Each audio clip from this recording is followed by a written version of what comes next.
Welcome to our channel. If your iPhone displays a storage full warning, follow these step-by-step instructions to free up space and improve your device's performance. Step 1. Open Settings and tap on General, then iPhone Storage. This screen shows a breakdown of how your storage is being used by apps and data. Step 2. Review the recommendations at the top of the storage screen. iOS suggests actions like enabling iCloud Photo Library or deleting old messages to free up space.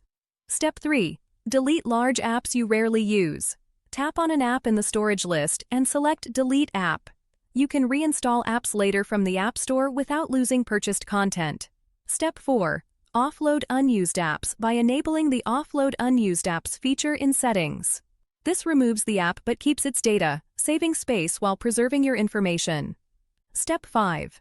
Clear your Safari cache by going to Settings, then Safari, and tapping Clear History and Website Data. This removes browsing history and cached files. Step 6. Delete old messages and attachments by going to Settings, then Messages, and changing Keep Messages to 30 days instead of Forever. This automatically removes older conversations. Step 7. Review and delete large video files, downloads, and duplicated photos from your Photos app. Use the recently deleted album to permanently remove items. Step 8. Enable iCloud Photo Library to store full-resolution photos in iCloud while keeping smaller versions on your device. Go to Settings, tap your name, then iCloud, then Photos. Don't forget to like this video and subscribe to our channel.